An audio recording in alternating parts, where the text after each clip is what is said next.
আশকাপ রাজ্য অতিক্রম করবে, কারণ আমি আমার ধ্যানের মাধ্যমে জানতে পেরেছি আলো দ্রুত গতিতে আমাদের কাছে আসার জন্য রওনা দিয়েছে। আর তাই আমাদেরকে পরিপূর্ণভাবে প্রস্তুত থাকতে হবে, কারণ ওই আশকাপ রাজ্য পার হতে আর খুব বেশি সময় লাগবে না। আর আশকাপ রাজ্য পার হওয়ার পরেই আলোর পথ অনেক কমে যাবে, সে খুব তাড়াতাড়ি আমাদের কাছে চলে আসতে পারবে। সত্যি সত্যি কালপুরুষ, আমি কোনোভাবেই বিশ্বাস করতে পারছি না যে সত্যি সত্যি আলো আমাদের সামনে আসতে চলেছে, কারণ আমরা তো এই পর্যন্ত অনেক চেষ্টা করি। ওদিকে আলো চলতে চলতে আশকাপ রাজ্য পেরিয়ে যায় এবং তখনই সেখানে দরবেশ বাবা এসে হাজির হয়। আলো দরবেশ বাবাকে দেখে খুব খুশি হয়। দরবেশ বাবা, দরবেশ বাবা, আপনি তাহলে এসেছেন? দরবেশ বাবা, আপনার সাথে দেখা করার জন্য আমি কতটা দিন ধরে অপেক্ষা করে গিয়েছি, কিন্তু কোনোভাবে আমি আপনার সাথে দেখা করতে পারিনি। অবশেষে আপনার সাথে আমার দেখা হলো দরবেশ বাবা। হ্যাঁ, অনেকটা অনেকটা সময় তোমার সাথে আমার কোনো দেখা হয়নি, কোনো যোগাযোগ হয়নি। আর শুধু তোমার সাথে কেন, আমার যে কারোর সাথে কোনো যোগাযোগ হয়নি। শুধুমাত্র সূর্যকে সুস্থ করার জন্য তোমাদের ভালো বাবার সাথে আমার যোগাযোগ ছিল, কারণ আমি তাকে সবকিছু বলে পাঠিয়েছিলাম। আর তার জন্যই তো সূর্যকে আমরা বাঁচাতে সক্ষম হয়েছি। আমি জানি দরবেশ বাবা, আমি সব কিছু জানি। ভালো বাবা আমাকে সব কিছু বলেছে। তবে আমি তো অনেক আশাবাদী ছিলাম যে আপনি ফিরে এলে আমরা সূর্যকে মনুষ্যরূপে ফিরে আনবো, কিন্তু হঠাৎ করে যে কি বিপদ ঘটে গেল দরবেশ বাবা। আমার সূর্যকে সুস্থ করার ওই জড়িবুটি গাছটা ওই অশুভ শক্তিরা পাহাড় থেকে চুরি করে নিয়ে নিজেদের রাস্তায় রেখে দিয়েছে। আর তাই তো আমি সেখানে যাওয়ার জন্য রওনা দিয়েছি, আর ওই জড়িবুটিটা আমি উদ্ধার করে নিয়ে আসবোই।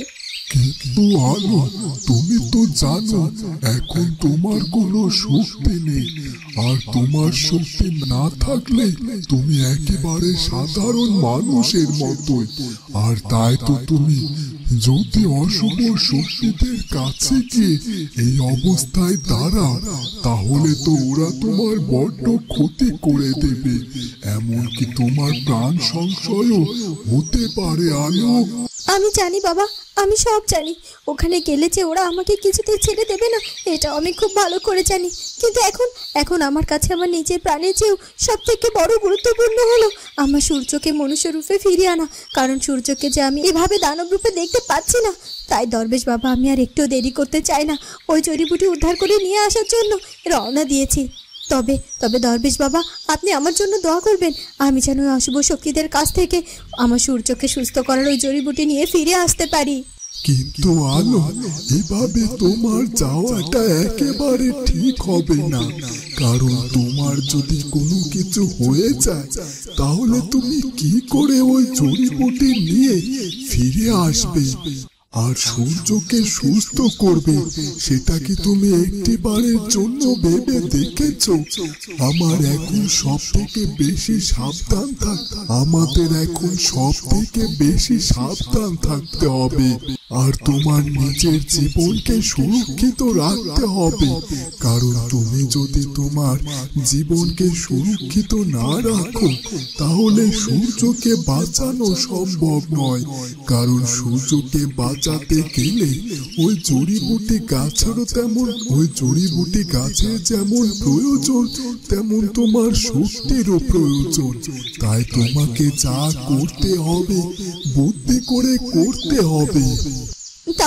তাহলে দরবেশ বাবা, আপনি বলুন কি করলে আমি ওদের কাছ থেকে ওই জড়িবুটি উদ্ধার করে নিয়ে আসতে পারবো? আলো, আমি তো তোমাকে শুধুমাত্র বলেছি তোমাকে সাবধান থাকতে হবে এবং নিজের প্রাণ সুরক্ষিত রাখতে হবে। আর তার মানে এই নয় যে তুমি অশুভ শক্তিদের সামনে গিয়ে দাঁড়াতে পারবে না, কারণ ওখানে যে তোমাকে যেতেই হবে, আমিও সেটাই চাই। আর ওখানে গিয়ে জড়িবুটি তুমি নিজে উদ্ধার করে আনো। হ্যাঁ দরবেশ বাবা, আপনি ঠিকই বলেছেন, কারণ আমি খুব ভালো করে জানি আমিও ওখানে না গেলে কিছুতে ওই জড়িবুটি উদ্ধার করে নিয়ে আসতে পারবো না। দেখতে দেখতে দেখতে কতটা সময় পার হয়ে গেল। আমার আলো রওনা দিয়েছে আশকাপ রাজ্য থেকে। আর আমার তো মনে হচ্ছে আমার আলো এতক্ষণ আশকাপ রাজ্য পার হয়ে চলে গেছে। কিন্তু আমার যে আলোকে নিয়ে বড্ড চিন্তা হচ্ছে, কারণ ভালো বাবা তো আমাকে বারবার বলেছিল যে আলো শুধুমাত্র আশকাপ রাজ্যের মধ্যেই সুরক্ষিত। আর আশকাপ রাজ্য ছেড়ে যদি আলো বাইরে বেরিয়ে যায় তাহলে তো যখন তখন ওই অশুভ শক্তি আলোর উপর আক্রমণ করবে আর আলোকে হত্যা করার চেষ্টা করবে। কিন্তু এখন তো আমার আলো শুধুমাত্র আশকাপ রাজ্য থেকে বের হয়েছে সেটা নয়, ও নিচে থেকে ওই অশুভ শক্তিদের সামনে গিয়ে হাজির হতে চলেছে। আর আমি খুব ভালো করে বুঝতে পারছি যে আমার আলো যদি ওই অশুভ শক্তিদের কাছে যায় তাহলে যে কোনো মুহূর্তে যে কোনো বিপদ ঘটে যেতে পারে। আর আমার সব থেকে বেশি চিন্তা হচ্ছে আমার আলোর প্রাণ সংশয় না হয়। আসলে সবকিছু হচ্ছে শুধুমাত্র আমার জন্য। আলো শুধুমাত্র আমাকে মনুষ্যরূপে ফিরিয়ে দেওয়ার জন্য নিজের জীবনের এত বড় ঝুঁকি নিয়েছে। তবে আলোর এই ঝুঁকিটা নেওয়া উচিত হয়নি। দরকার হলে আমি মানুষ রূপে নয়, আমি দানব রূপে বেঁচে থাকতাম, তাও তো আমার আলো আমার সামনে থাকতো, আমার কাছে থাকতো। তবে আলোটা হয়তো বা বুঝতে পেরে গিয়েছিল ও যদি আমার কাছ থেকে অনুমতি নিতে আসে তাহলে আমি ওকে কিছুতেই ওখানে যাওয়ার অনুমতি দেব না। আর তাই তো সে নিজের সিদ্ধান্ত নিয়ে বেরিয়ে পড়েছে। তবে দরবেশ বাবা আর ভালো বাবাই বা কোথায়?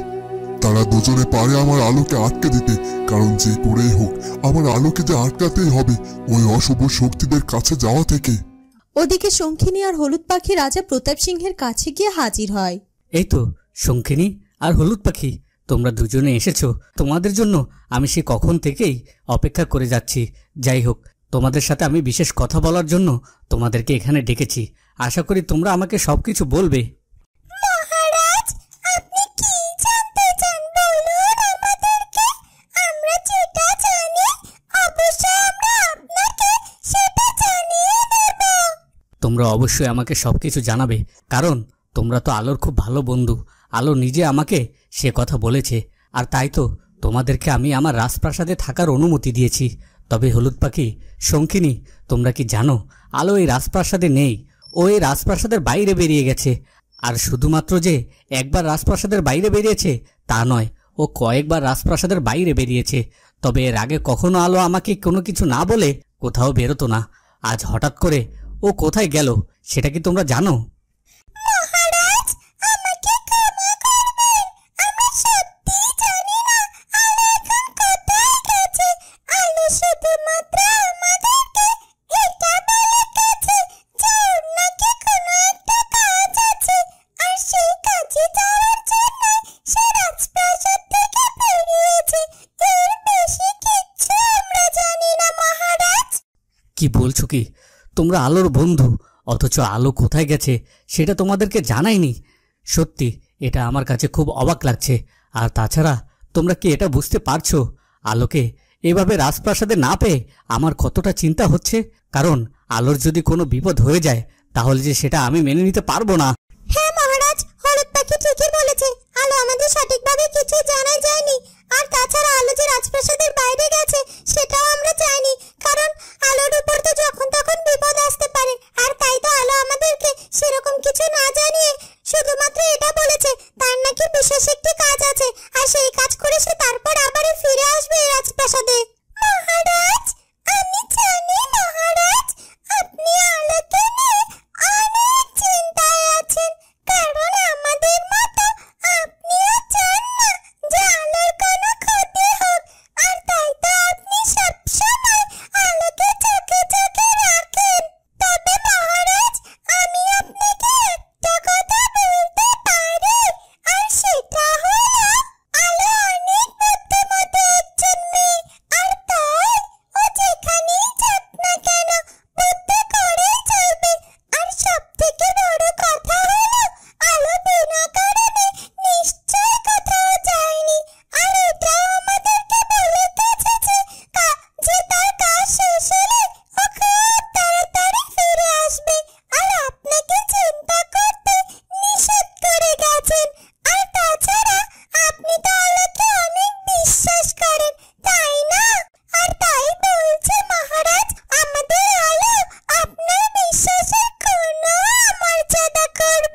এদিকে কালগোকরা গিয়ে সূর্যের দুই বাবার সামনে গিয়ে হাজির হয়। একে তোমরা দুজনে দেখছি ভালোই আছো, তা তোমাদের এই কক্ষের মধ্যে কেমন দিন কাটছে? নিশ্চয়ই তোমাদের দুজনের গল্পে গল্পে সুন্দর মতো দিন পার হচ্ছে, তাই না? কালগোকরা, তুই আমাদেরকে এখানে এভাবে বন্দি করে এনে কষ্ট দিচ্ছিস আর জিজ্ঞাসা করছিস আমাদের দিন ভালো করে কাটছে নাকি? তোরা অনেক বড় অন্যায় করছিস, তোদের এই অন্যায়ের অনেক বড় শাস্তি তোরা পাবি। কি বললে কি তোমরা? আমি আমার করা অন্যায়ের অনেক শাস্তি পাবো? সত্যি তোদের কথায় আমি আর না এসে পারলাম না। আমি আমার অন্যায়ের কারণে কি শাস্তি পাবো রে? উল্টো আমি আমার অন্যায়ের কারণে পুরস্কার পেতে চলেছি, আর যেটা জানানোর জন্যই আমি তোদের এখানে এসে হাজির হয়েছি। কি কি বলছো কি তুমি? তুমি আবার নতুন করে আমাদেরকে বলতে এসেছো আবার নিশ্চয় কারো ক্ষতি করার জন্য পরিকল্পনা করছো? তবে তবে তোমরা জেনে রেখো, তোমরা কিছুতেই তোমাদের পরিকল্পনায় সফল হবে না, কিছুতেই না। তো বন্ধুরা, কি হতে চলেছে এরপর সেটা জানবো আমরা কুচবরণ কন্যার পরবর্তী পর্বে। আর আমাদের আজকের ভিডিওটি ভালো লাগলে অবশ্যই আমাদের চ্যানেলটিকে সাবস্ক্রাইব করে দিও। দেখা হবে পরের ভিডিওতে। ধন্যবাদ।